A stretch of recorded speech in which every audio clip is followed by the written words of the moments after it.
What's up, everybody? Dr. Jordan Taylor here once again. I'm the undergraduate exercise science program director and an associate teaching professor here at the University of Kansas. Welcome to another interesting episode of Fitness Facts. Do you love to resistance train, but you recently injured an arm or limb?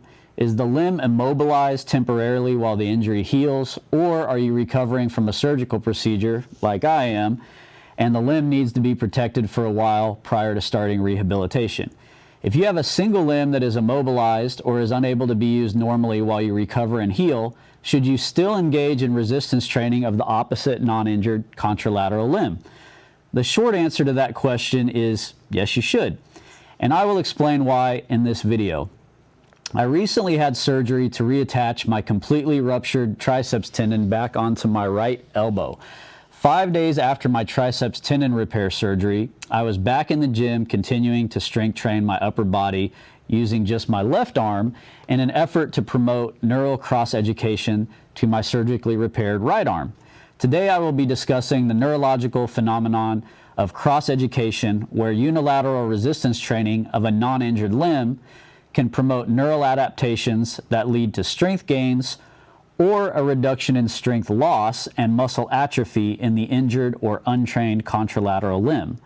But first, I will explain the anatomical and functional aspects of the brain areas responsible for initiating and controlling voluntary movement before providing a detailed overview of what cross-education is, the neural mechanisms that underpin this phenomenon, and the important implications for training and rehabilitation. Toward the end of this video, I will also show what a typical unilateral resistance training workout looks like if you are trying to cause cross-education in the opposite limb that is injured or immobilized. Movement is a fundamental function of the human nervous system, orchestrated by a complex interplay between various brain regions and neural pathways. Voluntary muscle contraction and therefore purposeful directed movements, like lifting weights, are planned, organized, and initiated in the central nervous system, which is comprised of the brain and spinal cord. Now, let's explore some important brain areas involved in movement. The first cortical brain region to discuss is the primary motor cortex, also known as M1. Located in the precentral gyrus of the frontal lobe, the primary motor cortex plays a critical role in the execution of voluntary movement. M1 sends movement or motor commands via the corticospinal tract down to the spinal cord. Nerve impulses are then relayed from the spinal cord along alpha motor neurons out to skeletal muscles, causing them to contract and produce force that causes movement. M1 is somatotopically organized, meaning different regions correspond to different parts of the body, a representation known as the motor homunculus.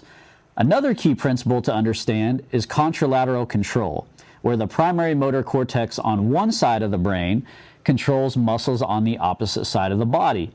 This occurs because the majority of corticospinal tract fibers descending down from the primary motor cortex cross over or decussate at the level of the medulla oblongata, which is in the brainstem. Therefore, the right primary motor cortex sends signals, nerve signals or impulses to the muscles of the left side of the body and vice versa. The second cortical brain region to discuss is the prefrontal cortex. This brain area is responsible for decision making and the intention to move. It integrates goals and plans actions before movement begins. The third cortical brain region of importance is the premotor cortex. The premotor cortex receives neural input from the prefrontal cortex and sends neural output to the primary motor cortex. This area plans and organizes movements, especially in response to external stimuli. It also coordinates posture and prepares the body for movement. The fourth cortical brain region involved in movement control is the supplementary motor area. This area plays a role in properly sequencing movements, and it is involved in planning complex internally generated movements such as bilateral coordination. It has strong neural connections with the primary motor cortex and premotor cortex. The fifth cortical brain region playing a role in movement control is the posterior parietal cortex. This area provides sensory feedback about limb position and the environment, which assists in refining movement plans. The basal ganglia are next on the list. The basal ganglia are a set of subcortical structures located deeper in the brain that are involved in the selection and initiation of motor programs and procedural learning. The basal ganglia receive neural input from the cerebral cortex structures I have previously mentioned, and they send their neural output either to the brainstem or back to the cerebral cortex via the thalamus. Two important neural pathways comprise the basal ganglia. The direct pathway facilitates desired movements, while the indirect pathway suppresses competing or unwanted movements, ensuring smooth execution. By regulating the primary motor cortex and premotor cortex areas, smooth voluntary movements can be produced. Approximately 50% of the neurons in the brain are found in the cerebellum. The cerebellum coordinates movement accuracy, timing, and balance, and plays a critical role in motor learning. It adjusts and fine-tunes motor commands based on sensory input, and this contributes to motor learning. Information arrives at the cerebellum from a variety of sensory neural pathways, and this information is used in the refinement of the motor learning process. Finally, we have the brainstem and spinal cord. These central nervous system regions relay motor commands from the cerebral cortex to muscles and process reflexes. The spinal cord contains neural pathways such as the corticospinal tract and extrapyramidal tracts, which descend down from the brain and carry nerve impulses to the alpha motor neurons. The alpha motor neurons exit the spinal cord on each side of it and send neural impulses out to skeletal muscles on the right and left sides of the body, causing their contraction. The spinal cord also mediates reflexive movements through local neural circuits. Together, the brainstem and spinal cord serve the function of transmitting motor commands generated in the brain. Now that you have a good understanding of how movement is generated and controlled, let's shift gears and talk about a remarkable example of the nervous system's adaptability, which is the phenomenon known as cross-education. This phenomenon was first described in 1894 by Edward Wheeler Scripture and his colleagues Smith and Brown at the Yale Psychological Laboratory. Their experiments demonstrated that unilateral training of the right hand resulted in measurable improvements in both strength and skill in the untrained left hand. This effect was termed cross-education and is considered the origin of all subsequent research on this topic. Neural cross-education occurs when unilateral strength training of one limb leads to strength gains or maintenance of strength and reduced atrophy in the opposite untrained, injured, or immobilized limb. Strength preservation in the untrained, injured limb can range from 7% to 30% of what would otherwise be lost due to immobilization and disuse. A 2017 meta-analysis of 31 studies by Manka and colleagues showed unilateral training resulted in a 12% increase in strength in the untrained limb on average. Some studies have shown strength transfer to the untrained limb as high as 50% in untrained individuals without prior resistance training experience. Overall, the effect of strength transfer tends to be greater in the upper limbs than the lower limbs and more prominent in untrained individuals versus trained individuals already engaged in a regular strength training program. In 2005, Joanne Munn and Simon Gandivia found that cross-education was present after only 6 weeks of strength training performed 3 times per week. Subjects in this study performed 3 sets of arm curls during each training session using loads where they could complete only 6 to 8 repetitions per set. There was a tendency for training with fast muscle contractions to produce a greater increase in contralateral strength than training with slower contractions in this study. Cross-education has little to no effect on muscle mass in the untrained limb. A gain in muscle size, known as muscle hypertrophy, is generally dependent on mechanical loading and tension, which doesn't occur in the immobilized limb. So while strength may be preserved or slightly improved due to neural adaptations, some muscle atrophy still occurs in the untrained, injured, immobilized limb without local muscular activity. These observations underscore the central role of the nervous system in muscular strength development and maintenance, even in the absence of direct muscular activity of the untrained, injured, or immobilized limb. Neural cross-education is now recognized as an important tool in rehabilitation and strength training programs since it can help minimize loss of muscle mass and strength and expedite recovery during rehabilitation once mobility is restored in the immobilized limb. Research suggests that cross-education is primarily mediated by neurological and not muscular adaptations. So what are the main neural mechanisms that are thought to be responsible for cross-education? Cortical adaptations are one likely mechanism that mediates cross-education. During unilateral actions, such as performing a strength training exercise with one arm only, bilateral cortical activity can be observed in both hemispheres of the brain. For example, performing biceps curls with the right arm increases cortical excitability in the trained hemisphere, which would be the motor areas of the left side of the brain, and importantly, also in the contralateral motor cortex, which would be the right side of the brain in this example. This bilateral increase in hemispheric excitability enhances the neural drive down the spinal cord to alpha motor neurons innervating both the trained and untrained muscles, potentially explaining the strength gains in the untrained limb. Despite training only one limb, neuroimaging studies show that both brain hemispheres are often activated during unilateral movements. This bilateral engagement suggests that training effects can be shared across brain hemispheres, leading to adaptations in both trained and untrained limbs. Transcallosal communication is another mechanism that may play a role in cross-education. The corpus callosum, the brain's largest commissural fiber bundle, allows for neural communication between the two hemispheres of the brain. During unilateral training, motor signals and adaptations can be transmitted through transcallosal pathways, promoting changes in the contralateral motor cortex and spinal motor neurons that serve the untrained limb. It is important to also consider motor imagery and the mirror neuron system in the brain as another mechanism for cross-education. The brain's mirror neuron system is activated both during execution and observation of movement.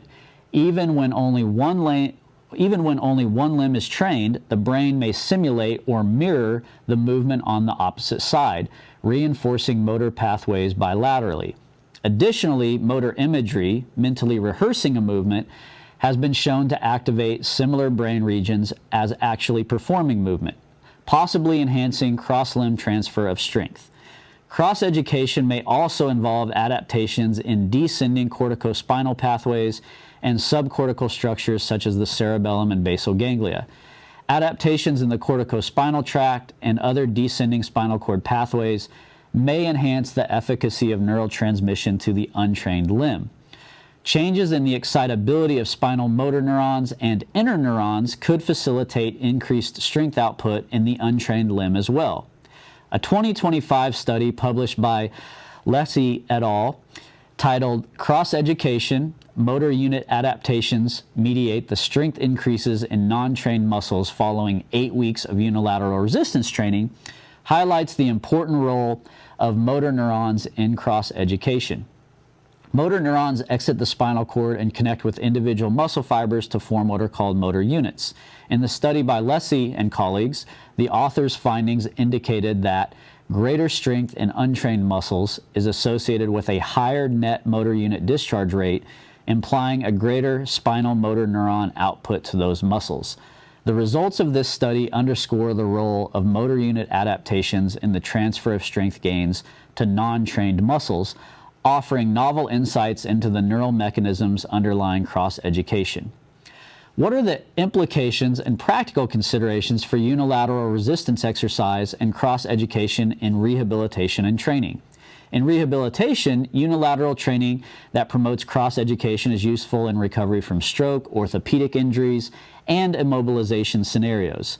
Unilateral strength training helps prevent muscle atrophy and preserves strength in limbs that cannot be actively trained. Single limb strength training can also be used to leverage brain neuroplasticity for improved recovery and performance enhancement. It is important to use resistance training protocols that include both eccentric and concentric muscle contractions and moderate to heavier loading for best results. What might a typical unilateral resistance training workout look like if you are trying to elicit cross-education in the opposite limb that is injured or immobilized? I am currently performing resistance training exercises using my left arm and the left side of my upper body while I wait for my right arm to recover from my triceps tendon repair surgery. Cross-education should help me minimize the loss of strength and muscle mass in my right arm before I begin directly rehabilitating it to regain range of motion and improve strength. I have been training my upper body unilaterally twice per week for 6 weeks since I had surgery. A combination of basic push and pull exercises are performed each workout.